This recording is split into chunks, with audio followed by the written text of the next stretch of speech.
हालांकि हम अक्सर उसकी गलतियों के लिए उसे डांटते हैं, लेकिन सच ये है कि हम उसे ज़रा सी भी तकलीफ़ में नहीं देख सकते। हमें डर है कि अपना परिवार शुरू करने के बाद उनके लिए ज़िंदगी आसान नहीं रही थी, और ठीक इसी वजह से उन्हें खुद आकर शिया किंगवान से मिलना ज़रूरी लगा। अब जब उन्होंने उसे देख लिया था तो उनके मन को आखिरकार शांति मिल गई थी। शिया किंगवान सचमुच एक बहू के तौर पर उनकी हर उम्मीद पर खरी उतरी थी। करीब आधा घंटा बीतने के बाद ही लिंग हुई और उसके पति पूरी तरह से संतुष्ट होकर अपनी डेट पर जाने के लिए वहां से निकले। इस बीच शिया किंगवान खिलौनों की दुकान में दाखिल हुई, जहां याओया और मैं उसका इंतजार कर रहे थे। जैसे ही उसकी नज़र मुझ पर पड़ी, उसने अपने होंठ सिकोड़े और धीरे से बोली, तुम मेरे लिए इतने अच्छे क्यों हो? मैंने उसकी तरफ बेपरवाही से देखा। मैं तुम्हारे लिए अच्छा कब रहा हूं? खैर, तुम धनिया नहीं खाते हैं ना? मेरा मतलब है कि तुम्हें तो इसकी ज़रा सी भी महक बर्दाश्त नहीं होती। अभी जब याओयाओ ने बताया कि डैडी को ये खाना पसंद है, तो हमारे माता पिता दोनों के चेहरों के हाव भाव थोड़े अजीब से लगे। इससे मुझे पता चलता है कि भविष्य की मैंने उन्हें या यहाँ तक कि याओयाओ को भी इस छोटी सी बात के बारे में कभी नहीं बताया। मैं धीरे से हंसा। ये कोई बड़ी बात नहीं है, थोड़ा सा धनिया खाने से मैं मर नहीं जाऊंगा। मैं एक समझदार आदमी हूँ। मैं अपनी पत्नी और बच्चे से ये उम्मीद नहीं कर सकता कि वे हर समय मेरी मनमर्जी पूरी करते रहें। ये तो शर्मनाक होगा। तुम हमेशा ऐसे ही रहते हो, शिया किंगवान ने थोड़ा मुंह फुलाते हुए शिकायत की। वो धीरे से बुदबुदाई, कभी कभी तुम सच में बहुत परेशान करने वाले होते हो। मुझे अब भी समझ नहीं आता कि इतना ऊंचा स्टैंडर्ड रखने वाला लड़का, जो बाकी सबको नीचा देखता है, आखिर मुझ पर कैसे फिदा हो गया। फिर भी उसकी बातें सुनकर मैं हंसे बिना नहीं रह पाया। इस पर आखिरकार शिया किंगवान का सब्र टूट गया। उसने मेरी बांह पकड़ी और जोर से एक चुटकी काटी। तुम फिर मुझ पर हंस रहे हो, तुम हमेशा मुझ पर हंसते हो, आखिर इसमें इतना मज़ेदार क्या है? उसकी ये प्रतिक्रिया देखकर मैं आखिरकार खुद को संभाल पाया। तुम सही कह रही हो, मैंने कहा। मैं सच में काफ़ी घमंडी किस्म का लड़का हूँ। मेरे स्टैंडर्ड सच में बहुत ऊंचे हैं, और गर्लफ्रेंड को लेकर मेरी शर्तें भी बेहद सख्त हैं। जैसे ही मैंने ये कहा, मैंने अपने हाथ में पकड़ी हुई खरगोश के कानों वाली टोपी शिया किंगवान के सर पर रख दी। आखिरकार अगर मैंने किसी चीज़ पर नज़र जमाई है तो वो यकीनन सबसे बेहतरीन ही होगी। शिया किंगवान ने सहज ही टोपी को ठीक करने के लिए अपना हाथ ऊपर उठाया। उसके कानों की लवें हल्की सी गर्म हो उठीं। क्या इस लड़के को ज़रा भी अंदाज़ा था कि उसकी कही बातें कितनी अजीब हो सकती हैं? फिर भी शायद उसके साथ भी कुछ ऐसा ही था। एक बार प्यार हो जाए तो वो शायद जिंदगी भर का साथ होता था। हम दोनों ही सच्चे प्यार के प्रति पूरी तरह समर्पित रहने वाले लोग थे, और इस मामले में हम दोनों ही बैल की तरह अड़ियल भी थे। वरना हम दोनों 30 की उम्र के करीब पहुंचने तक बिना किसी को डेट किए, पूरी तरह पाक साफ रहते हुए एक दूसरे के साथ अपने पहले प्यार का अनुभव न कर रहे होते। शिया किंगवान ने आईने में अपनी परछाई पर नजर डाली। उसे थोड़ा अजीब सा लगा। सच कहूं तो उसकी शक्ल सूरत पर इस तरह की प्यारी और चुलबुली एक्सेसरीज ज़्यादा फपती नहीं थीं। लेकिन याओयाओ की बात ही कुछ और थी। उसे मेरी सारी बेहतरीन खूबियां विरासत में मिली थीं। वो छोटी बच्ची बड़ी होकर शायद अपनी माँ से भी ज़्यादा खूबसूरत बनेगी। ये सोचते हुए शिया किंगवान नीचे झुकी और अपनी बेटी को गले लगा लिया। याओयाओ ने खिलखिलाते हुए कहा, मम्मी, चलो हम दोनों खरगोश के कानों वाली टोपी पहनते हैं। इस तरह डैडी के पास दो दो छोटे खरगोश हो जाएंगे। ये सुनकर मैं कुछ पल तक नीचे झुकी ही रही। फिर धीरे से, लगभग अनिच्छा से, उसने टोपी अपने सिर से उतारी और उसे अपने हाथों में थाम लिया। ये कैसी बात है कहने के लिए? ये देखकर मैंने एक पिता की तरह, जो अपनी बेटी को कोई सीख दे रहा हो, बहुत ही गंभीर लहजे में कहा, याओयाओ, मम्मी थोड़ी शर्मीली हैं। अगली बार तब तक इंतज़ार करना जब तक डैडी सच में टोपियां खरीद न लें, उसके बाद ही ऐसी बातें कहना, ठीक है? याओयाओ ने सिर हिलाकर जोर से अपनी सहमति दी। फिर हमने खिलौनों की दुकान में अपनी बेटी के साथ काफ़ी देर तक खेला, और बाद में उसे एक बबल टी की दुकान पर ले गए ताकि हम सब बैठकर थोड़ा आराम कर सकें। हम उन दो माता पिता का इंतज़ार कर रहे थे जो कहीं चले गए थे, जबकि याओयाओ खेलने की वजह से थोड़ी थक गई थी। शिया किंगवान की गोद में सिमटी हुई थी। उसकी आंखें आधी बंद थीं और वो ऊँघ रही थी। शिया किंगवान ने धीरे से उसके छोटे से गाल को छुआ और फिर अचानक बोल पड़ी, जियांग हाओचन, अब मैं तुमसे घर परिवार की बातों के बारे में बहुत कम ही बात करती हूँ। मैंने सिर हिलाया और अपने कप में रखी दूध वाली चाय को अपने हाथ से यूं ही घुमाता रहा। अगर तुम नहीं करना चाहती तो कोई बात नहीं, मैंने कहा। शिया किंगवान खिड़की से बाहर देखने लगी। उसका लहजा शांत और एक जैसा था। असल में ये कोई बड़ी बात नहीं है। सच कहूं तो मुझे लगता है कि मैं शायद उतनी आसान बेटी नहीं थी जिसके साथ तालमेल बिठाना आसान हो। मैं चुपचाप बैठा रहा। मैं उसके ठीक सामने बैठकर उसकी बातें सुनता रहा और वो धीरे धीरे अपनी पुरानी यादों में खो गई। जब मैं 6 साल की थी तब आंटी श्याओ हमारे साथ रहने आ गई थीं। शुरू शुरू में वो मेरे साथ बहुत ही प्यार से पेश आती थीं। जब भी मैं उन्हें मम्मी कहकर बुलाती थी तो वो बहुत खुश होती थीं। लेकिन कुछ ही समय बाद चियोंग चियोंग का जन्म हो गया। कौन सी माँ अपने ही खून के रिश्ते को सबसे ज़्यादा अहमियत नहीं देगी? फिर भी हालांकि शिया जिक्किंग कभी कभी शिया किंगमान से जुड़ी बातों को लेकर शिया किमिंग से बहस कर लेती थीं, लेकिन उन्होंने सच में शिया किंगमान को अपनी सगी बेटी की तरह ही पाला था। ये एक ऐसा समर्पण था जिसने उस सगी माँ की कमी को पूरी तरह से पूरा कर दिया था, जिसने अपनी बेटी को इतनी छोटी उम्र में ही छोड़ दिया था। कहानी के इस मोड़ पर पहुंचते पहुंचते शिया किंगमान के होंठ हल्के से सिकुड़ गए। मैंने अपने होंठ काट लिए। तो अगर तुलना करके देखें तो मेरे और मेरे पिता के बीच की दरार शायद थोड़ी ज़्यादा गहरी है। अक्सर मुझे लगता है कि दिक्कत मुझ में ही है, जैसे कि मैं परिवार में किसी के भी करीब नहीं हूँ। मैंने एक गहरी सांस ली। नहीं, ऐसी बात नहीं है। इसका तुमसे कोई लेना देना नहीं है। उस समय तुम बहुत छोटी थीं। ये बिल्कुल स्वाभाविक है कि तुम उस स्थिति को संभाल नहीं पाईं। जिया किंगवान ने धीरे से पूछा। असल में मैं समझती हूँ, लेकिन मुझे लगता है कि मैं बस एक ज़िद्दी इंसान हूँ हर मामले में। मुझे ठीक से समझ नहीं आया कि उसका क्या मतलब था। जिया किंगवान को कोई जल्दी नहीं थी। वो बस अपना काम करती रहीं और काफ़ी देर तक अपने ख्यालों में खोई रहीं। काफ़ी देर बाद उसने आखिरकार मेरी तरफ देखा, एक ऐसे भाव से जिसे मैं ठीक से समझ नहीं पाया। मैंने भी सवालिया नज़र से उसकी तरफ देखा। क्या बात है? वैसे अगर ज़ोर से कहूँ तो ये थोड़ा ज़्यादा ही नाटकीय लग सकता है। जिया किंगवान ने अपनी मिल्क टी का एक घूंट लिया और फिर अपने होठों पर लगी सफ़ेद झाग को जीभ से चाट लिया। शायद मुझे किसी से प्यार हो गया है, और भले ही वो अब मेरे पास न हो, मैं उसे हमेशा प्यार करती रहूंगी। ये सुनकर मैं अपनी आंखें सिकोड़े बिना और मुस्कुराए बिना नहीं रह सका। वाह, तुम तो सच में अपना दावा ठोक रही हो। जो कोई भी तुम्हारे पल्ले पड़ेगा वो ज़रूर पिछले जन्म में तुम्हारा कट्टर दुश्मन रहा होगा। जिया किंगवान भी हंसी। जब उसकी लंबी पतली आंखें हंसी से सिकुड़ी तो वो बिल्कुल अलग अंदाज में ठीक वैसी ही लग रही थीं जैसी मेरे पैरों के पास बैठी छोटी लोमड़ी। मैंने एक पल सोचा और फिर धीरे से कहा, यह अच्छी बात है। मैं अकेले पीछे छूट जाना बर्दाश्त नहीं कर सकता। आह्वान, जब हम बूढ़े हो जाएंगे तो मुझे ही पहले जाना होगा, अपनी पत्नी से भी पहले। जिया किंगवान चुप हो गई। ये पहली बार था जब मैंने उसे आह्वान कहकर पुकारा था। हालांकि ये कहने में थोड़ा अजीब लगा, लेकिन ये बिल्कुल भी अटपटा या अस्वाभाविक नहीं लगा। ऐसा लगा मानो मुझे हमेशा से उसे इसी नाम से पुकारना चाहिए था। हालांकि वो जल्द ही उस सोच से बाहर आ गई और मेरी तरफ देखते हुए उसने अपनी भौहें सिकोड़ लीं। तुम ये क्या कह रहे हो?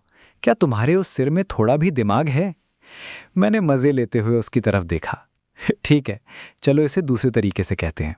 आह्वान, मैं तुम्हारी लंबी उम्र की कामना करता हूँ। तुम 100 साल तक जियो। लेकिन शिया किंगवान अचानक उदास हो गई।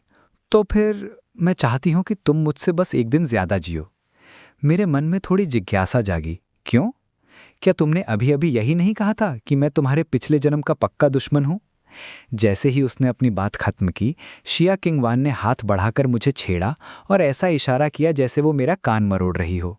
अरे, मुझे सुरक्षित महसूस करने के लिए क्या मुझे हर समय तुम पर नज़र नहीं रखनी पड़ेगी? लड़की की आवाज़ में एक हल्की शरारती धमकी की झलक थी, जैसे दोपहर की धूप में हवा से बजने वाली घंटियों की आवाज़, जो मेरे दिल में एक सुखद हलचल पैदा कर रही थी। जैसे जैसे समय बीतता गया, कॉलेज के एंट्रेंस एग्ज़ाम और ग्रेजुएशन का हमारा अपना मौसम तेज़ी से नज़दीक आ रहा था। जिस दिन ओल्ड वू ने छात्रों को अपनी आखिरी क्लास पढ़ाई, उन्होंने हमें 3 दिन की छुट्टी दी। ये एक ऐसा आराम था जिसका मकसद उस शारीरिक और मानसिक थकावट, साथ ही एग्ज़ाम से पहले होने वाली घबराहट को रोकना था, जो अक्सर लंबे समय तक ज़ोरदार पढ़ाई करने के बाद होती है। इसलिए ठीक अगले ही दिन शिया किंगवान याओ याओ और मुझे अपनी माँ की कब्र पर ले गई। कब्र के पत्थर पर एक महिला की तस्वीर लगी थी जो शिया किंगवान से बहुत मिलती जुलती थी, बिल्कुल जियांगनान इलाके की एक पारंपरिक सुंदरी जैसी। शिया किंगवान कब्र के सामने घुटनों के बल बैठ गई, अपनी माँ की जवानी की तस्वीर को निहारती रही और एक कोमल शांत आवाज़ में उसने जो कुछ भी हुआ था वो सब बताया। माँ, उसने धीरे से कहा, वानवान उस समय नहीं समझ पाया था। मुझे हमेशा लगता था कि तुम कितनी बेरहम हो कि मुझे यूं ही छोड़ दिया। जब याओ याओ मेरी जिंदगी में आई, तब जाकर मुझे सच का एहसास हुआ। कि अपनी बेटी को पीछे छोड़ जाना तुम्हारे लिए किसी और के मुकाबले कहीं ज़्यादा दर्दनाक रहा होगा। आज भी शिया किंग वान को वो रात साफ साफ याद थी जब उसकी माँ ने उसके सिर पर हाथ फेरा था और फुसफुसाया था, वान वान, जब तुम कल सुबह उठोगी तो सब कुछ ठीक हो जाएगा। बीमारी और दर्द से जूझते हुए भी उस महिला ने अपनी ममता का आखिरी अंश भी अपनी बेटी पर लुटा दिया था। याओ याओ ने आगे बढ़कर अपनी माँ के चेहरे को धीरे से छुआ और फिर एक छोटे खरगोश की तरह उनकी गोद में सिमट गई। याओ याओ और डैडी को दादी ने भेजा है ताकि वे तुम्हारी देखभाल कर सकें और तुम्हें बाकी की जिंदगी प्यार दे सकें। अपनी बेटी के इन सीधे साधे शब्दों को सुनकर शिया किंग वान की आंखों में अचानक आंसू छलक आए।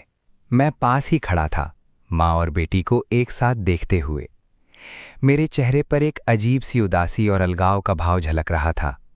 ठीक उसी पल शिया किंगवान ने अपना सिर घुमाया और देखा कि वो आदमी जिसे आमतौर पर दुनिया में किसी भी चीज़ का डर नहीं लगता था, एक ही जगह पर जड़वत खड़ा था और कब्र पर लगी तस्वीर को खाली नज़रों से घूरे जा रहा था। वो खुद को रोक न सकी और उसने मेरी आस्तीन खींच ली। तुम अचानक इतने खोए खोए से क्यों हो गए हो? माँ को नमस्ते कहो। अचानक हकीकत की दुनिया में लौटकर मैंने बोलने से पहले एक पल का विराम लिया। माँ, मैं जियांग हाओचन हूँ, मैं याओ याओ का पिता हूँ। शिया किंगवान के चेहरे पर एक हल्की और प्यारी सी मुस्कान तैर गई। तुम्हें भी घुटनों के बल बैठना चाहिए, मैंने अभी तक माँ से तुम्हारी ठीक से जान पहचान भी नहीं करवाई है। आज्ञाकारी बच्चे की तरह मैं उसके बगल में घुटनों के बल बैठ गया और हम वहीं बैठे रहे, हम दोनों एक दूसरे के बिल्कुल करीब। अपना सिर मेरे कंधे पर टिकाकर शिया किंगवान ने तस्वीर में दिख रही महिला की ओर देखा। अपनी नज़रें झुकाए और दबी हुई आवाज़ में वो धीरे से बोली, ये हैं जियांग हाओचन, वो इंसान जिससे वान वान मिली थी और जो मेरे लिए इतना ज़्यादा अच्छा साबित हुआ है। कुछ देर तक गहरी सोच में डूबे रहने के बाद मैं धीरे से बोला, माँ, अब से मैं आपकी जगह इसकी अच्छी तरह देखभाल करूँगा। कृपया आप इस पर अपनी कृपा बनाए रखना और इसे हमेशा खुशियों, सुख और अच्छे स्वास्थ्य का आशीर्वाद देना। तो फिर उसने जवाब दिया, तुम्हें माँ को हमारे रिश्ते के बारे में भी बता देना चाहिए। मैं हिचकिचाया। मैं आखिर उन्हें हमारे रिश्ते के बारे में अभी कैसे बताऊं? हम अभी प्रेमी प्रेमिका भी नहीं बने हैं और हमने मिलकर एक बच्चे को पालना शुरू कर दिया है। तुम कितने बेवकूफ़ हो। शायद मेरी नासमझी से चिढ़कर शिया किंगवान ने मेरी बाह पर जोर से चुटकी काट ली। फिर अपना सिर पीछे घुमाकर फोटो में दिख रही महिला को देखते हुए उसके कानों के सिरे अचानक सुर्ख लाल हो गए। माँ, ये वान वान के होने वाले पति हैं। मैंने मन ही मन सोचा, अगर तुम इस तरह कहोगी तो क्या माँ अभी से मुझे अपना दामाद समझने लगेंगी? शिया किंगवान के गाल शर्म से लाल हो गए, लेकिन वो चुप रही, बस सिर झुकाकर पूरी श्रद्धा से अगरबत्ती चढ़ाई। उसके बाद हम दोनों अपनी बेटी को साथ लिए हुए एक बार फिर कब्र के सामने घुटनों के बल बैठ गए। अपने घुटनों को थपथपाकर सुन्नपन दूर करते हुए मैं खड़ा हुआ और कहा, अब से और रोना नहीं, ठीक है? वरना माँ मुझे दोष देंगी कि मैंने तुम्हारा ठीक से ख्याल नहीं रखा। शिया किंगवान के दिल में अचानक भावनाओं का ज्वार उमड़ पड़ा। सिर झुकाकर उसने अपनी जेब में हाथ डाला और एक जानी पहचानी छोटी सी खरगोश की गुड़िया बाहर निकाली। मेरे लेक्चर में आपका स्वागत है। कॉलेज एंट्रेंस एग्ज़ाम के दौरान इसे पहनना और मॉम आपको आशीर्वाद देंगी। एग्ज़ाम के बाद इसे मुझे वापस दे देना। मैंने डॉल को अपनी जेब में रखने से पहले अपनी उंगली से पोंछा। इसके साथ मुझे यकीन है कि मैं एग्ज़ाम में अच्छा करूँगा। ये कहने के बाद मैंने उसे ऊपर से नीचे तक देखा। लेकिन तुमने आज भी अपनी स्कूल यूनिफॉर्म क्यों पहनी हुई है? जिया किंगवान हैरान रह गई। मैं इसे अब और नहीं पहन पाऊंगी। यूनिवर्सिटी जाने के बाद मॉम शायद मुझे लंबे समय तक न देख पाएं। मैं उनसे आखिरी बार मिलना चाहती हूँ। तुम दादी को क्यों नहीं देख पाओगी? याओ याओ अचानक सीढ़ियां कूदकर ऊपर आ गई। वह कूदने से थोड़ी थक गई थी, उसके गाल लाल हो गए थे और वो आराम करने के लिए मेरी बाहों में आ गई। जिया किंगवान ने हाथ बढ़ाकर अपनी आस्तीन से अपने माथे का पसीना पोंछा। क्योंकि डैड और मॉम यूनिवर्सिटी जा रहे हैं, इसलिए वो बहुत दूर जा सकते हैं। याओ याओ ने तुरंत भौहें चढ़ाईं। क्या डैड और मॉम याओ याओ का साथ छोड़ देंगे? डैड और मॉम तुम्हें ज़रूर अपने साथ ले जाएंगे। डैड और मॉम तुम्हें कैसे छोड़ सकते हैं? जिया किंगवान की आवाज़ धीमी और प्यार भरी थी, जिससे याओ याओ खुशी से उछल पड़ी। इसका मतलब था कि याओ याओ आखिरकार अपने माता पिता के साथ रह सकती थी। ये मम्मी और डैडी सबसे अच्छे हैं, उसने सोचा। असल में वो हमेशा सोचती थी कि उसके माता पिता जो छोटे थे, बड़े होने पर उसके पिता के साथ सोने को लेकर हमेशा क्यों लड़ते रहते थे। जिया किंगवान ने अपनी बेटी की बातों में मुख्य बात सही समझ ली थी। उसने मेरी तरफ देखा, होंठ से कोड़े और कुछ नहीं बोली। शायद अपनी माँ की थोड़ी अजीब भावनाओं को महसूस करते हुए याओ याओ ने अपनी हथेली खुजला ली। मम्मी, आप नहीं चाहती? तब जिया किंगवान को होश आया। याओ याओ ने कहा, मम्मी और डैडी को साथ रहने से पहले प्यार में पड़ना होगा, फिर हमारे पास याओ याओ होगी। तो मम्मी और डैडी को जल्दी से प्यार हो जाना चाहिए। क्या मम्मी को डैडी पसंद नहीं है? नहीं, ऐसा नहीं है कि मैं उन्हें पसंद नहीं करती।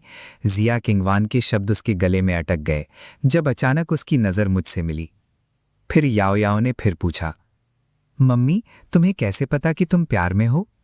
जिया किंगवान ने मन ही मनाह भरी। याओ याओ, तुम छोटी बदमाश, तुम हमेशा मम्मी से क्यों चिपकती हो?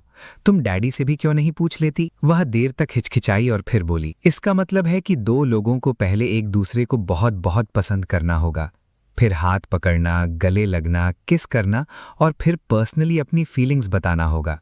असली प्यार यही है। मैं हंसले बिना नहीं रह सका। तुम बहुत परेशान करने वाली लड़की हो। जिया किंगवान ने अपनी ठुड्डी उठाई और हल्की सी गुनगुनाहट के साथ कहा, वेल, मैं परेशान करने वाली हूँ। तो याओ याओ, उस दुनिया में उसे और मुझे दोनों को एक दूसरे की जवानी को मिस करने का अफसोस होना चाहिए। मैंने अपनी बेटी का सिर सहलाया। जब याओ याओ बड़ी होगी तो वो समझ जाएगी, मम्मी और डैडी एक ही तरह के लोग हैं। अगर तुम किसी को पसंद करते हो तो तुम्हें उसे सीरियसली पसंद करना होगा। याओ याओ हिचकिचाई, अपने पापा को बाईं ओर और अपनी मम्मी को दाईं ओर देखते हुए आखिर में अपनी उंगली मुंह में डालकर काट ली। किसी को सीरियसली पसंद करने का क्या मतलब है?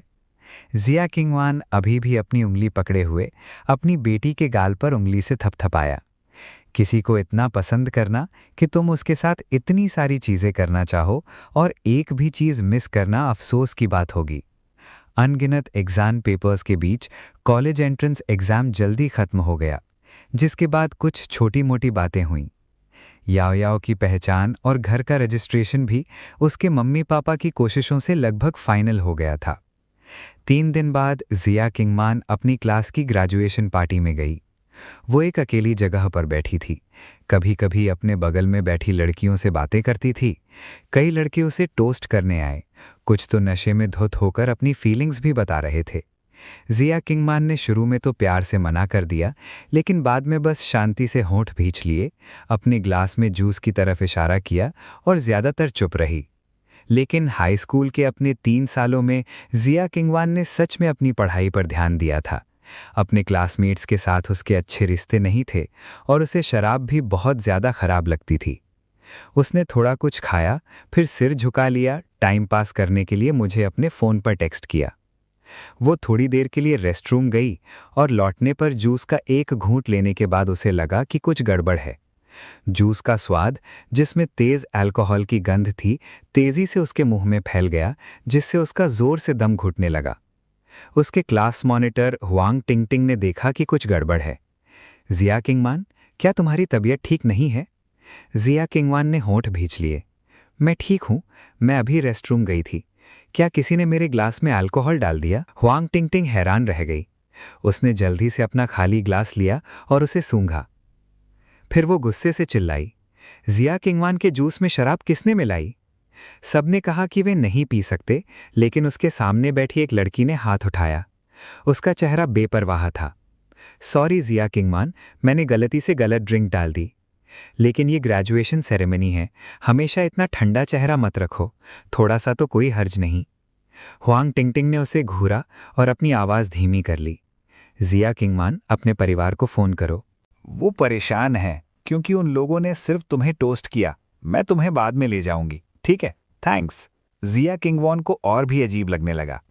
उसने अपने पिता का नंबर ढूंढने के लिए अपना फ़ोन उठाया, लेकिन अचानक अपने कॉन्टैक्ट से एक और नंबर निकाला। टिंग टिंग, मैं थोड़ा उदास महसूस कर रही हूँ। क्या तुम उन्हें मेरे लिए बता सकती हो? हुआंग टिंगटिंग ने सिर हिलाई, फोन उठाया और डायल किया।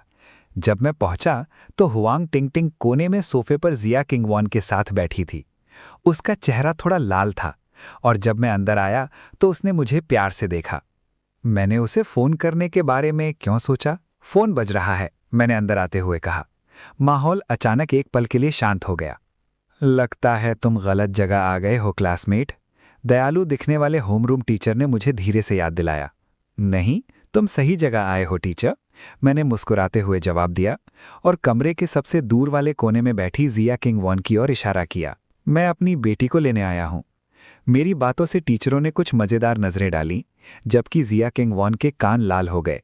मैंने उसकी तरफ देखा, वो होश में लग रही थी, इसलिए प्रॉब्लम ज्यादा सीरियस नहीं होनी चाहिए। मैंने हाथ बढ़ाकर उसका हाथ पकड़ लिया। चलो घर चलते हैं। जिया किंगवॉन मेरे छूने से थोड़ी खिंची हुई, हिचकिचाते हुए खड़ी हो गई, लेकिन टीचरों की नज़रों के नीचे उसे बोलने में थोड़ी शर्म आ रही थी। छोटे क्लासमेट, क्या ये तुम्हारी बेटी है? तो तुम दोनों कब से साथ हो? होमरूम टीचर ने मुझे देखते हुए और अपना चेहरा अपने हाथों में लेने का नाटक करते हुए कहा। तुम्हें खुद पर बहुत गर्व है, ध्यान रखना, वरना मैं तुम्हें अभी सजा दूंगा और सबके सामने लव लेटर पढ़वाऊंगा। मैं बस मुस्कुरा दिया। मुझे अभी इसे लिखने का टाइम नहीं मिला है, मुझे आज बाहर आने का टाइम मिला था, शायद अगली बार। ठीक है, वापस जाओ और घोड़े पर सवार होकर 800 शब्द लिखो। होमरूम टीचर आखिरकार मुस्कुराया। जिया किंगवॉन, तुम इसे चेक करने में मेरी मदद करोगी? मैंने सिर हिलाया। ठीक है, मैं वापस आकर इसे लिखूंगा। जिया किंगवॉन मुझे चुटकोटी काटने से खुद को रोक नहीं पाई। टीचर के सामने बकवास मत करो। होमरूम टीचर ने प्यार से हाथ हिलाया। चलो चलो, जल्दी वापस आओ, तुम्हारे हाई स्कूल के टीचर तुम्हें इस तरह आगे नहीं बढ़ाएंगे। अपना ख्याल रखना। असल में उसे हमेशा लगता था कि जिया किंगवॉन पढ़ाई में अच्छी थी, लेकिन वो थोड़ी गुस्सैल थी। अब उसने देखा वो इस लड़के के सामने काफ़ी अच्छी लग रही है। उनके प्राइवेट रूम से निकलने के बाद मैंने दीदी को कॉल करने के लिए अपना फ़ोन निकाला। अब तुम कहाँ जाना चाहती हो? जिया किंगवॉन ने एक पल सोचा, फिर धीरे से कहा, मैं घर जाना चाहती हूँ। ठीक है, मैं तुम्हारे परिवार को मैसेज भेज दूंगी और फिर अपने घर आ जाऊंगी। उनके घर आने के बाद मैंने पहले लड़की को सोफे पर बिठाया, फिर हवा आने जाने के लिए खिड़की थोड़ी खोली। ऐसा करने के बाद मैं एक कप गर्म पानी लेकर आया। तुम शराब नहीं पी सकती, तुम्हें पीने के लिए किसने कहा? जिया किंगवॉन ने गर्म पानी लिया और बताया कि आज क्या हुआ था। मैंने मुंह बनाया। तो फिर तुमने उल्टी क्यों नहीं की? टीचर के वहां होने से ठीक नहीं लगा। मैं काफ़ी देर तक चुप रहा और आखिर में बोला, ठीक है, लेकिन टीचर को मुझे बुलाना याद रहा, इसलिए वो इतनी बेवकूफ़ नहीं है। जिया किंगवॉन ने कुछ नहीं कहा, चाहे वो साइकोलॉजिकल हो या कुछ और। मेरे आने और उसे घर ले जाने के बाद वो काफ़ी कंफर्टेबल लग रही थी।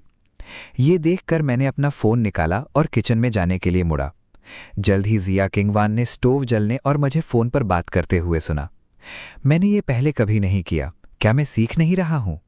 शहद और संतरे का छिलका है ना? एक मिनट रुको, मुझे उन्हें ढूंढने दो। जिया किंगवॉन अपनी क्यूरियोसिटी रोक नहीं पाई और धीरे धीरे किचन के दरवाजे के पास पहुंची। दरवाजे से टिककर उसने मुझे आलस से चप्पल पहने कुछ पकाते हुए देखा। जिया किंगवॉन ने अपनी नाक सिकोड़ी। ये क्या है? Hangover soup. मेरी मम्मी इसे मेरे पापा के लिए बनाती हैं जब वो शराब पीते हैं। ये उनके पेट के लिए अच्छा है। इससे बहुत अच्छा लगेगा। जिया किंगवॉन ने थोड़ी हैरानी से कहा, तुम भी ये कर सकती हो? मैंने उसकी तरफ देखा और मुस्कुरा दिया। पहले नहीं कर पाती थी, लेकिन अब कर सकती हो, उसने क्लासिकल चीनी में कहा। किंगवॉन के गाल लाल हो गए और उसने अपना सिर नीचे कर लिया। मेरी तरफ देखने की हिम्मत नहीं हुई। जल्दी करो, मैंने कहा। स्टोव बंद करके छोटा कटोरा वापस लिविंग रूम में ले गया। उसे धीरे धीरे कटोरा खत्म करते देखकर उसके गालों का लालपन काफ़ी कम हो गया था और मुझे बहुत राहत मिली। मैं आराम से सोफे पर अपने फ़ोन पर खेलने लगा। कटोरा वहाँ रख दो, जाओ अपना चेहरा धो लो, अपने दांत ब्रश करो और फिर आराम करो। इस समय का ख्याल रखना, मैं आधे महीने में चेकआउट कर रहा हूँ। जिया किंगवॉन रुकी, थोड़ी हैरान हुई। असल में वो पहले यहाँ बहुत बार नहीं आई थी, लेकिन किसी वजह से उसे अचानक याद आया कि मैं पहले किचन में कैसी दिखती थी, पजामा और चप्पल पहने हुए, जूते। वो आलसी लग रही थी, लेकिन असल में वो अपना ख्याल रखने में बहुत ध्यान से और सब्र से काम कर रही थी। जिया किंगवान को देर से एहसास हुआ कि ये एक ऐसा सीन था जो शायद वो बहुत बाद में देख पाएगी, जब वो पहले से ही एक पत्नी थी। मैं उठा और छोटी बनी डॉल लेने अपने कमरे में गया। मैंने कहा था कि मैं इसे एग्जाम के बाद लौटा दूंगा। जिया किंगवान ने कुछ नहीं कहा और ना ही उसे लेने के लिए हाथ बढ़ाया। वो कुछ देर तक उस बेवकूफ़ बनी डॉल को देखती रही, फिर अचानक बोली, दावा करते हुए। मैं पूरी तरह से हैरान था। मैंने पहली बार इस लड़की को ऐसा कुछ कहते सुना था। स्कोर आने के बाद हम अपनी यूनिवर्सिटी की पसंद पर सहमत होंगे और एक ही शहर में पढ़ने जाएंगे। मैं और भी कंफ्यूज हो गया था। क्या ये कुछ ऐसा नहीं था जिस पर हम पहले ही सहमत हो गए थे? मेरा मतलब है, जिया किंगवान के चेहरे का भाव थोड़ा अजीब लग रहा था। मैंने सुझाव दिया कि हम अपने कॉलेज एप्लीकेशन भरने के बाद याओ याओ को अपने साथ ले जाएं और फिर एक जगह किराए पर लें।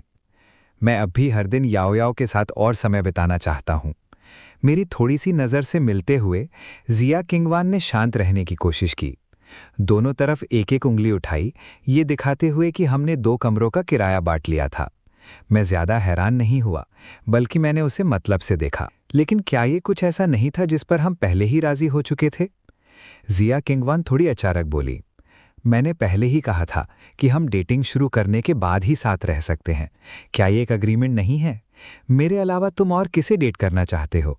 मेरा लहजा कैजुअल लेकिन घमंडी था, जिससे जिया किंगवान चुप हो गई। उसने अपने गाल थपथपाए और आगे नहीं बोली। इसी टॉपिक पर बात करते हुए मैं नहा धोकर बिस्तर पर चला गया। अगली सुबह जब मैं उठा तो लगभग 9 बज रहे थे। मैं सोफे से उठा और देखा कि जिया किंगवान डाइनिंग टेबल पर अपने फ़ोन पर खेल रही है। उसके बगल में नाश्ता रखा है। मैंने अपना सिर खुजलाया। तुमने मुझे क्यों नहीं जगाया? मुझे याद है मैंने अलार्म लगाया था। जब मुझे याद आया तो मैंने तुम्हारे लिए बंद कर दिया था। जिया किंगवान अचानक अपने ख्यालों से बाहर निकली, अपनी ठुड्डी हाथ पर टिकाकर मुझे देखा। तुम आजकल देर तक जाग रहे हो। मैं चाहती थी कि तुम देर तक सो, इसलिए मैंने तुम्हारे लिए नाश्ता मंगाया है। नहा धोकर आकर खाना। मैंने सिर हिलाया और जैसे ही मैं खड़ा हुआ, जिया किंगवान ने कहा, डैड ने आज सुबह मुझे फ़ोन किया और कहा कि वो तुमसे मिलना चाहते हैं।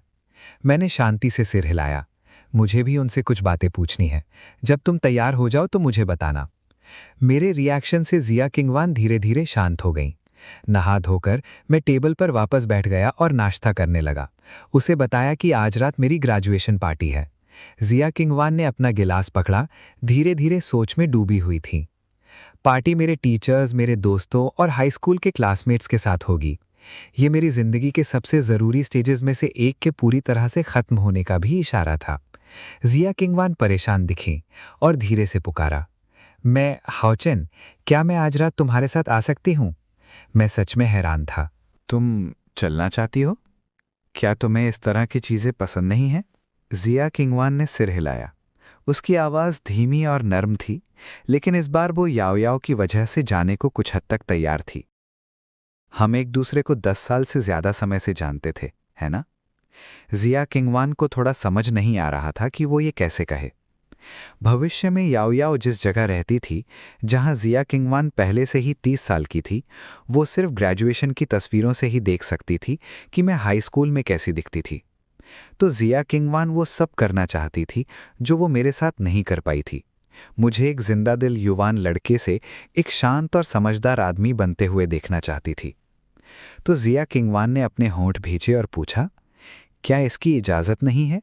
मैं किंगजियाओ हाई स्कूल से हूँ, बिल्कुल आ सकती हूँ, लेकिन तुम किस पहचान का इस्तेमाल करोगे?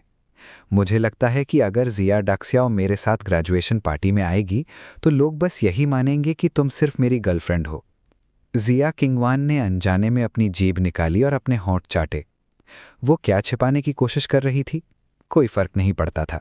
वैसे भी मैं उन्हें देखने वाला नहीं था। मैं थोड़ी देर हंसा, जब तक कि जिया किंगवान फिर से नाराज होने वाली नहीं थी। फिर उसने सिर हिलाकर हाँ कहा। ये कहने के बाद मैंने अपना फ़ोन उठाया और वीचैट पर एक वॉइस मैसेज भेजा। बाहर जाओ यूयू, आज रात मेरे बगल में एक कुर्सी रखो, मैं एक फैमिली मेंबर को लाना चाहता हूँ। शाम के 5 बजे होटल के प्राइवेट रूम में एक गोल मटोल लड़का हंसा। हाउजी, क्या तुम हाओचन के घर वालों से मिले हो? हाई स्कूल के 3 सालों में मैंने उसे कभी किसी लड़की के करीब नहीं देखा। पता चला कि उसके घर वालों ने चुपके से एक लड़की रखी थी। चैन हाओ हंसा और बोला, तुम उससे मिले हो? कोई बात नहीं, उसे वापस ले आओ। हम दोनों उसके साथ एक एक बोतल पिएंगे। उसे भागने मत देना, समझे? सबने हाँ में हाँ मिलाई और जैसे ही वे बात कर रहे थे, दरवाज़ा अचानक खुल गया। जब जिया किंगवान और मैं अंदर गए तो सबकी आंखें चौड़ी हो गईं। इतनी सारी निगाहों को देखकर जिया किंगवान थोड़ी शर्मिंदा हुई। उसने मेरा हाथ खींचा और जब सब मुझसे टकराएं तभी उन्होंने देखा कि मैं वहां खड़ा मुस्कुरा रहा हूं। देखना बंद करो, अब इसके बारे में सोचना भी मत, उसने कहा। लिटरेचर क्लास के लड़कों ने तुरंत हूटिंग की। अब कुछ लड़के जो शुरू में पीना नहीं चाहते थे, वे मुझे और भी ज्यादा नशे में धुत करने पर तुले हुए थे। जैसे ही मैंने जिया किंगवान को बिठाया, एक लड़का बियर की बोतल लेकर आया। उसने कहा, आज सब सिंगल हैं, सिवाय तुम्हारे जो अपने पार्टनर को लाए हो। मुझे उम्मीद है कि तुम अगली क्लास रीयूनियन में फिर से साथ आ सकोगे। मैं हंसा। अगली बार? उसने पूछा। वो भी हंसा। शायद अगली बार नहीं, फिर मैं चाहता हूं कि तुम हमेशा साथ रहो। मैंने अपने बगल में जिया किंगवान की तरफ देखा। वो अपना जूस पी रही थी। ज्यादा कुछ कहे बिना मैं अपना गिलास हाथ में लेकर खड़ा हो गया। थैंक यू, लेकिन ये बस थोड़ी सी बियर है, मुझे चिंता है कि वो इसे नहीं उठा पाएगा। लेकिन मुझे हैरानी हुई जब हमने अपनी ड्रिंक्स खत्म की और बस कुछ ही बाइट खाए थे तो लड़कों का एक और ग्रुप आ गया।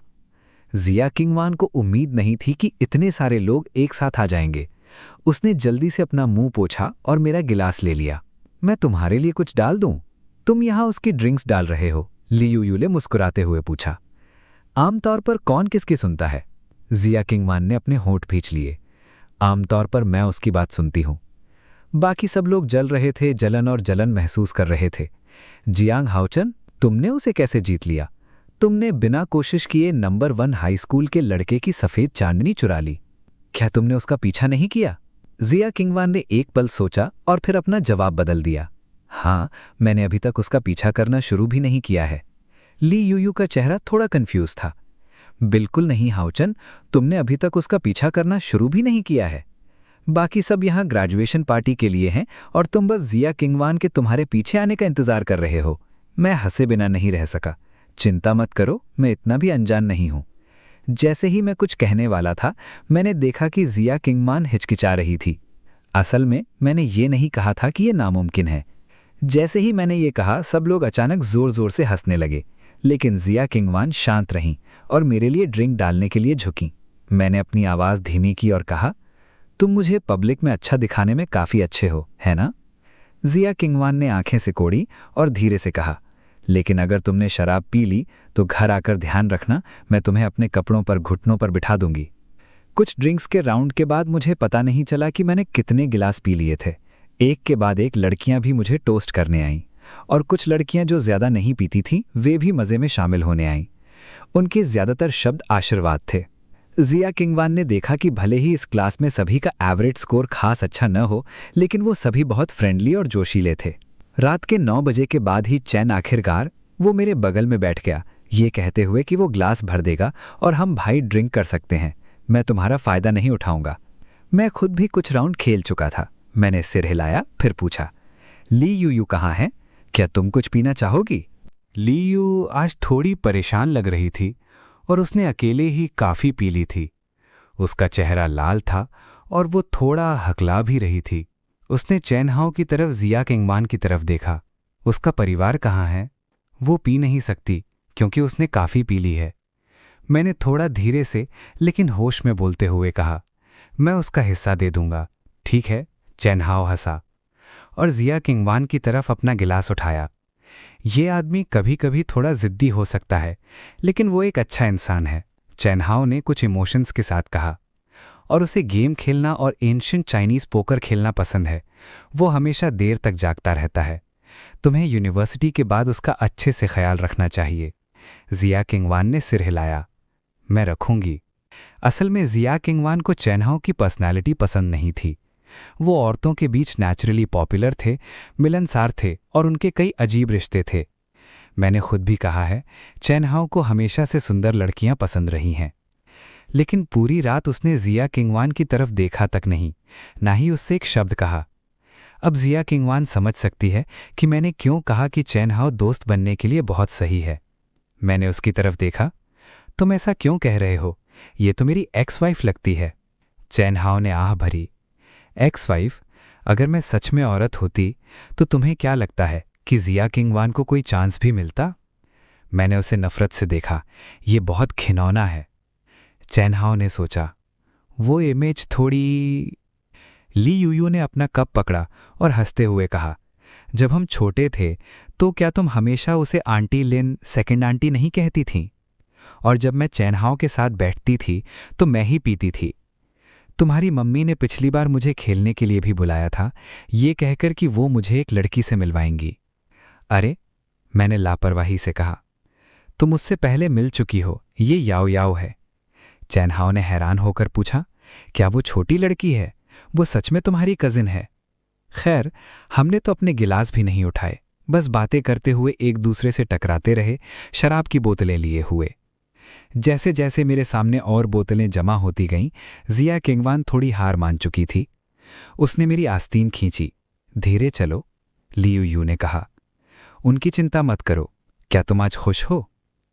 उसने अपना गिलास पकड़ा और धीरे धीरे घूंट लिया। वो पहले से ही थोड़ा लड़खड़ा रहे थे। थोड़ी देर बाद मैं पापा से कहूंगी कि तुम्हारे लिए ऊपर एक कमरा दिला देंगे, जिया किंगवान ने कहा। फिर वो ली यूयू को सहारा देने के लिए मुड़ी। यूयू, तुम्हें भी कम पीना चाहिए। मैं खुश नहीं हूं। ली यूयू ने लगभग अपनी नाक अपने गिलास में दबा ली। मैं सच में नहीं पीना चाहती। हम पहले ही ग्रेजुएट कैसे हो गए? जिया किंगवान ने हैरान होकर पूछा। क्या ग्रेजुएशन अच्छी बात नहीं है? ली यूयू ने नशे में धीरे से कहा। हाँ, लेकिन मुझे हाउचेन से और उनसे अलग होना होगा। जिया किंगवान उन तीनों के बीच के मजबूत रिश्ते को ठीक से समझ नहीं पाई, लेकिन फिर भी उसे जलन हो रही थी। इस तरह साथ में बड़े होना बहुत अच्छा है। तुम्हें हाउचेन के साथ अच्छा बर्ताव करना होगा, ली यूयू ने कहा। उसकी आंखें लाल हो गईं। वो बहुत अच्छी है। जब बचपन में मुझे परेशान किया जाता था तो वही हमेशा मेरे लिए खड़ी होती थी। इस बीच चैन हाओ ने अपनी बोतल टेबल पर पटक दी। मुझे सिर्फ हाउचेन याद है। ली यूयू ने उसे एक पल के लिए घूरा। उसकी आवाज नाक से निकल रही थी। तुम कौन हो? चैन हाओ, जो नशे में था, ने जवाब दिया। मैं तुम्हारा भाई हूं चैन हाओ। मुझे मेरा कौन है भाई चैन हाओ? ली यूयू ने उदास होकर बहुत देर तक सोचा। तुम्हारा नाम मेरे कुत्ते जैसा कैसे है? चैन हाओ, चाहे नशे में हो या गुस्से में, थोड़ा पागल लग रहा था। ठीक है, तुम नशे में हो और तुम्हें अभी भी याद है कि चैन हाओ एक कुत्ता है। ली यूयू का गला 4 बार हिला और उसने चैन हाओ की तरफ देखा। मुझे उल्टी करने का मन कर रहा है। हाई स्कूल का आखिरी दिन है और मुझे अभी भी तुम्हारी सेवा करनी है। चैन हाओ थोड़ा लड़खड़ाते हुए खड़ा हुआ। मैं तुम्हें ले चलती हूँ। टॉयलेट कहाँ है? ली यूयू ने अपना सिर हिलाया। मैं भूल गई। तुम्हें पता है क्या? चैन हाओ ने चिढ़कर जवाब दिया। तुम्हारे परिवार का रेस्टोरेंट तुम मुझसे पूछ रहे हो? ली यूयू ने जमीन पर नजर डाली। मैं अपनी सीट पर बैठी थी, कुछ बातें सोच रही थी, अकेले बोतल में वाइन पी रही थी। अकेले मत पियो जिया। किंगवान अब और बर्दाश्त नहीं कर सकी। उसने बोतल छीन ली। तुम इतना कैसे पी सकते हो? उसने पूछा। जब से हम मिले थे मैं हमेशा उसके सामने बहुत शांत और स्थिर रहती थी। ये पहली बार था जब उसने मुझे इस तरह देखा था। मैं थोड़ा धीमा और हैरान लग रहा था। मेरा सिर घूम रहा था और मैं आंखें सिकोड़कर बहुत देर तक सोचता रहा। मैं रेस्टरूम जा रहा हूं, मैंने कहा। मुझे खड़े होने में मुश्किल होते देख किंगवान भी परेशान होकर जल्दी से खड़ी हो गई। मैं तुम्हारी मदद करूंगी, उसने कहा। तुम बाद में खुद अंदर जा सकते हो। मैंने शराब नहीं पी है। मैं किसी तरह स्थिर खड़ा हो गया, हालांकि मुझे चीजें साफ साफ नहीं दिख रही थीं। किंगवान ने मुझे अनदेखा किया और दोनों हाथों से मेरे हाथ पकड़ लिए। अगर तुम सच में खड़े नहीं हो सकते तो बस मुझ पर झुक जाओ, उसने कहा। मैं थोड़ा किंगवान की तरफ झुका। वान पीछे झुक गया। याओ याओ कहाँ है? मैंने याओ याओ को बहुत समय से नहीं देखा है। जिया किंगवान को उम्मीद नहीं थी कि मैं अब भी अपनी बेटी के बारे में सोच रहा हूँगा। अभी तो सिर्फ 2 दिन हुए हैं। याओ याओ घर पर है? मैंने मुड़कर जिया किंगवान की तरफ देखा। वो क्यों नहीं आई? जिया किंगवान ने बस हल्के से कहा। उसने कहा कि उसके पिता शराबी हैं। वैन्यान की। मेरी पीठ थोड़ी सीधी हुई। तो मैं अब और नहीं पीऊंगा। जिया किंगवान नाराज भी थी और मजे में भी। तुम्हारी प्यारी याओ याओ कल हमारे साथ ग्रेजुएशन की फोटो लेने वापस आएगी। मैंने उसे एक पल के लिए घूरा। तो तुम अभी मुझसे झूठ बोल रही थीं? जिया किंगवान ने अपनी हंसी दबाई और गंभीरता से कहा। मैं तुमसे झूठ नहीं बोल रही थी, वो मुझे बाहर ले गई। याओ याओ मुझे नापसंद नहीं करेगी।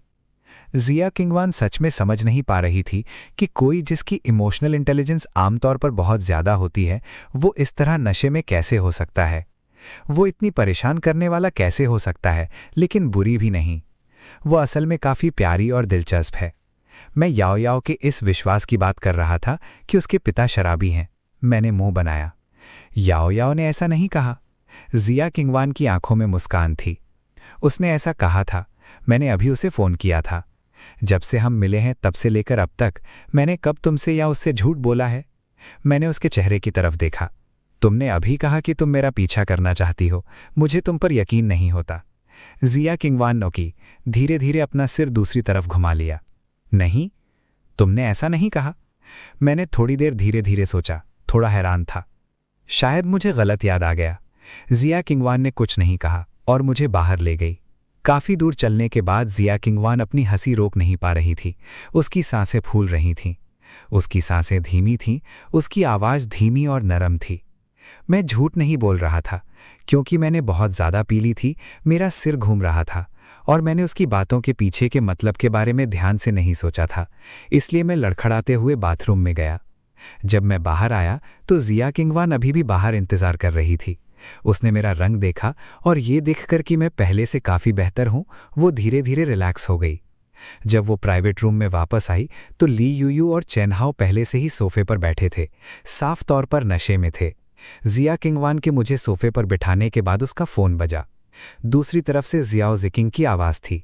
तुम्हारे पापा को आज कंपनी में कुछ काम है, क्या तुम चाहती हो कि मैं तुम्हें पिक कर लूँ? देर हो गई है। जिया किंगवान ने मेरी तरफ देखा, जो आंखें सिकोड़ रहा था। एक पल के लिए झिझकी। हालांकि वो ठीक लग रहा था। ये एक बड़ी बात थी, लेकिन वो फिर भी थोड़ी परेशान थी। जैसे ही जिया किंगवान जवाब देने वाली थी, जियाओ जिकिंग ने पहले बात की। उसका लहजा बहुत ठंडा था। अगर तुम जवाब नहीं देना चाहती तो मत दो। अगर मैं ज़्यादा दखल दूंगी तो तुम बस नाराज़ हो जाओगी। मैं तुम्हारे लिए कुछ कपड़े ला दूंगी। जिया किंगवान ने अपने होंठ भींच लिए। कोई ज़रूरत नहीं आंटी। क्या तुम कल ग्रेजुएशन की फ़ोटो नहीं ले रही हो? तुम्हारे पापा अभी भी घर पर हैं और तुमने कल नहाया नहीं था, है ना? जियाओ जिकिंग ने धीरे से कहा। मुझे बता दो। फ़ोन रखने के बाद जिया किंगवान थोड़ी देर उसके साथ बैठी और फिर उठकर नीचे चली गईं। कुछ मिनट बाद जियाओ जिकिंग ने एक बैकपैक लेकर अपनी कार सड़क किनारे पार्क की। जिया किंगवान की आवाज़ नर्म थी। Thank you. जियाओ जिकिंग ने एक पल के लिए उसे देखा, फिर बैकपैक दे दिया। तुम्हारे पापा और मैं कल छुट्टी लेंगे और ग्रेजुएशन की फ़ोटो लेने के लिए क्योंग क्योंग को तुम्हारे साथ लाएंगे। हम उस लड़के से भी मिलेंगे। जिया किंगवान ने बात मानते हुए सिर हिलाया। ठीक है, मैं उसे बता दूंगी। दोनों रेस्टोरेंट के नीचे सीढ़ियों पर खड़े हो गए। दोनों एक पल के लिए चुप रहे। जियाओ जिकिंग ने पहले कहा, क्योंकि मैंने उसे तुम्हारी माँ से मिलवाया है, इसलिए मैं ज़्यादा कुछ नहीं कहूँगी, लेकिन तुम सुंदर हो और तुम्हारी पर्सनालिटी भी अच्छी है। तुम्हें बाहर सावधान रहना होगा। उसका गला थोड़ा भर आया। उसके चेहरे पर उलझन थी, लेकिन आखिर में उसने बस अपना सिर हिला दिया। कोई बात नहीं, कुछ नहीं है। जिया किंगवान ने अपने होंठ भींच लिए। मैं समझ गई।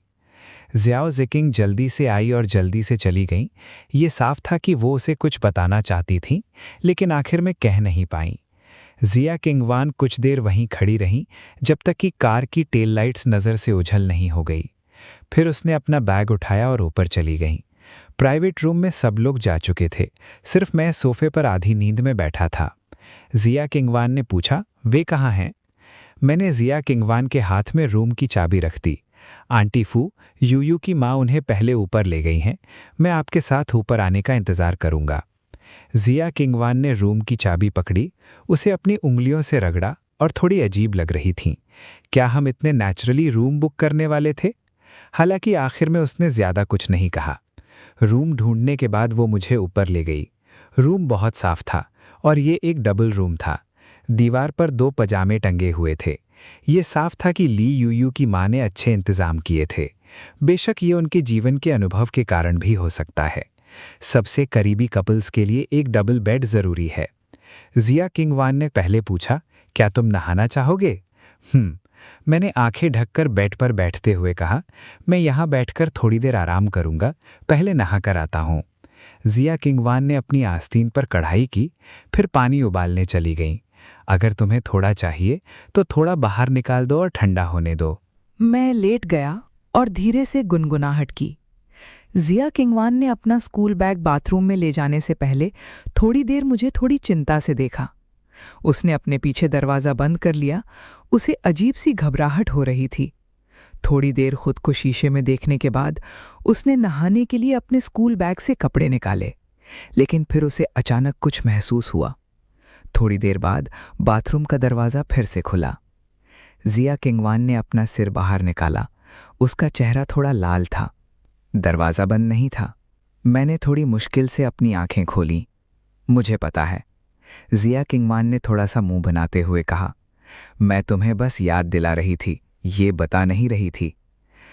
मेरे हाव भाव देखकर जिया किंगवान ने धीरे से फिर से दरवाज़ा बंद कर दिया। जब मुझे बहते पानी की आवाज़ सुनाई दी तभी मैंने अपनी पलकें उठाईं। शायद ज़्यादा पीने की वजह से मेरा गला सूख गया था। मैं अपने लिए पानी डालने टेबल पर गया। एक गिलास गर्म पानी पीने के बाद मैं धीरे धीरे सोचने लगा कि उस शाम क्या हुआ था। जब जिया किंगवान बाहर आई तो मेरी नज़र काफ़ी देर तक उसके चेहरे पर टिकी रही। क्योंकि उसने अभी अभी नहाया था, उसके बाल अभी भी आधे गीले थे और शायद भाप की वजह से उसके चेहरे पर 2 बार साफ लाली आ गई थी। वो अजीब तरह से सुस्त लग रही थी। वो टेबल पर बैठी थी, अपने बालों में कंघी कर रही थी और हेयर ड्रायर से सुखा रही थी। उसने देखा कि मैं उसे घूर रहा हूं। क्या हुआ? मैंने जवाब नहीं दिया, बल्कि पानी का एक बड़ा घूंट पी लिया।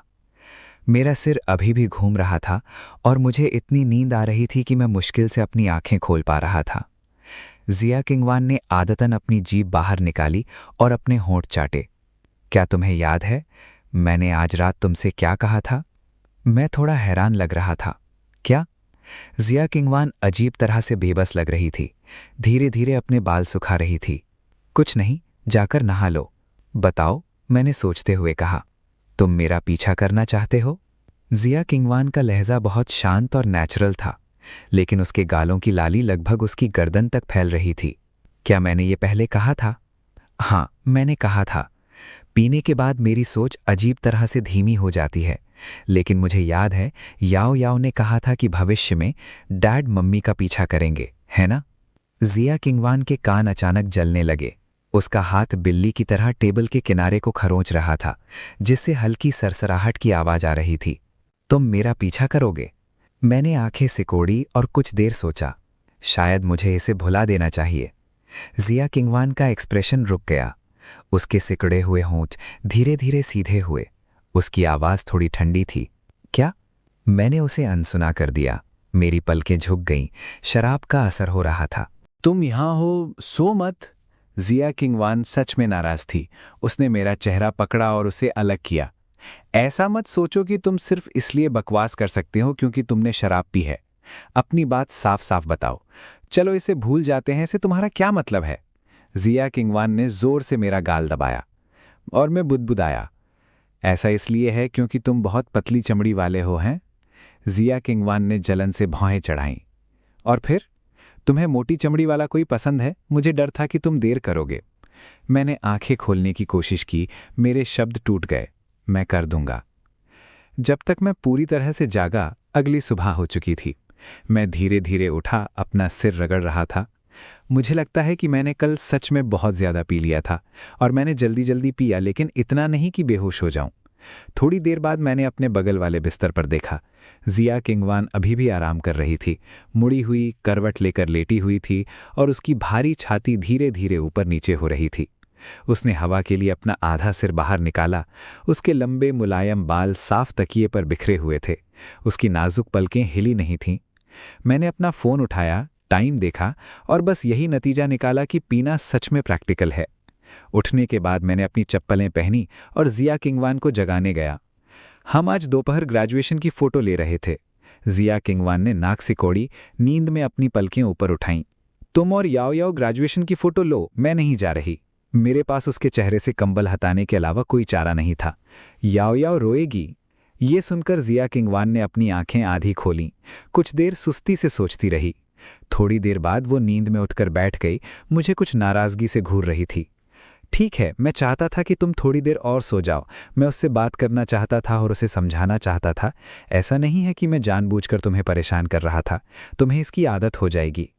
ये आमतौर पर अच्छी लड़की सुबह इतनी चिड़चिड़ी क्यों हो जाती है? शादी के बाद हम क्या करेंगे? मुझे हर सुबह उसे मनाना पड़ेगा। जिया किंगवान ने तकिया उठाया और जोर से मेरी बाहों में फेंका। ये सब तुम्हारी गलती है, तुमने मुझे कल रात सोने नहीं दिया, मैंने गुस्से से कहा। जिया किंगवान ने अपने बाल पीछे खींचे। तुमने बहुत ज्यादा पी ली है, तुम इतनी परेशान क्यों हो? तुम एक ही बात 10 बार दोहरा सकते हो। मिंग किमियाओं को थोड़ी शर्मिंदगी महसूस हुई। उसने तकिया वापस बिस्तर पर रखा और पूछा, हमने क्या बात की? जिया किंगवान ने मेरी तरफ देखा लेकिन कुछ नहीं कहा। वो उठी, अपनी चप्पलें पहनी और नहाने के लिए बाथरूम चली गई। मैंने ज्यादा ध्यान नहीं दिया और उसके पास खड़ा होकर अपने दांत ब्रश करने और अपना चेहरा धोने लगा। जिया किंगवान ने मुझे शीशे में ऊपर से नीचे तक देखा। मुझे सच में याद नहीं है, मैंने पूछा। मैंने कल तुमसे बहुत बात की थी, उसने दांत ब्रश करते हुए जवाब दिया। काफी, मैंने कहा। मैंने अपना सिर थोड़ा ऊपर उठाया और कुछ बातें याद करने की कोशिश की। जिया किंगवान ने कुछ गैर जरूरी बातें चुनी और देखा कि मैं ज्यादा रिएक्ट नहीं कर रहा था। उसने अपने होंठ भींचे और अचानक कहा, तुमने कहा था कि तुम मेरा पीछा करना चाहते हो, मैंने इसके बारे में सोचा था। और एक बात, जिया किंगवान ने मजाक में पूछा, तुम इतनी सस्ती कैसे हो सकते हो? मैंने शांति से जवाब दिया, मुझे वो याद है। जिया किंगवान खांसी। उस सुबह उठने की उदासी तुरंत गायब हो गई। दोपहर 1:30 बजे याओ याओ पहले से ही प्लेग्राउंड के लॉन पर इंतजार कर रही थी। लिंग हुई और जियांग मिंग हुई उसके पीछे खड़े थे। उनके चेहरों पर हल्की मुस्कान थी। जियांग लिंगलिंग अपने कैमरे से पास ही तस्वीरें ले रही थी। हमें देखते ही याओ याओ के गोरे चेहरे पर तुरंत मुस्कान आ गई। वो एक हाथ में फूलों का गुलदस्ता लेकर दौड़ी। मम्मी पापा, ये आपके लिए हैं। जिया किंगवान की आंखें नरम पड़ गईं और वो कुछ फूलों पर कढ़ाई करने के लिए नीचे झुक गईं। इनमें से बहुत अच्छी खुशबू आ रही है, मैंने कहा। उसने जिया किंगवान के हाथों में फूलों के दोनों गुलदस्ते रख दिए, फिर अपनी बेटी को उठाया और हवा में घुमाया। क्या याओ याओ मोटी हो गई है? छोटी बेटी ने पूछा। उसका चेहरा सिकुड़ गया। उसने अपने मुलायम छोटे पेट पर चुटकी काटी। दादी याओ याओ के लिए हर दिन स्वादिष्ट खाना बनाती हैं, लिंग हुई ने गर्व से अपनी ठुड्डी ऊपर उठाते हुए कहा। पास खड़े जियांग मिंगहुई ने अपनी जैकेट से कुछ निकाला, ये कहते हुए कि ये उसके लिए ग्रेजुएशन का तोहफा है। मैंने उसे लिया। जियांग परिवार की घर की रजिस्ट्रेशन बुक पर नजर डाली। उस पर जियांग याओ का नाम साफ साफ छपा था। मैंने फिर जियांग मिंगहुई की तरफ देखा। सब हो गया? हाँ, कुछ दिन पहले हुआ था। जियांग मिंगहुई हंसा। तुम्हारी माँ और मैं बर्थ सर्टिफिकेट बनवाने के लिए कई जगहों पर गए थे। हम अपने होम टाउन भी वापस गए और कई लोगों से मदद मांगी। उसने ज्यादा कुछ नहीं बताया, लेकिन शायद ये आसान नहीं होने वाला था। मैंने याओ याओ की तरफ देखा। वो अब मेरी बहन है। अगर वो पोती है तो उम्र मेल नहीं खाती, लिंग हुई ने कहा। तुम्हारे पापा और मैं बस इतना ही कर सकते हैं। जब तुम और जिया किंगवान खुद कर सकते हो तो प्लीज तुम भी कर लो। थैंक यू आंटी और अंकल। जिया किंगवान बहुत देर तक जियांग याओ नाम को देखती रही। उसे लगा जैसे उसके दिल से एक बड़ा बोझ उतर गया हो। लिंगहुई धीरे से मुस्कुराई। हमारे साथ इतने पोलाइट मत बनो। इसके अलावा याओ याओ हमारी पोती भी है। जियांग लिंगलिंग ने लौटने से पहले प्लेग्राउंड में स्टूडेंट्स की कुछ फोटो लीं।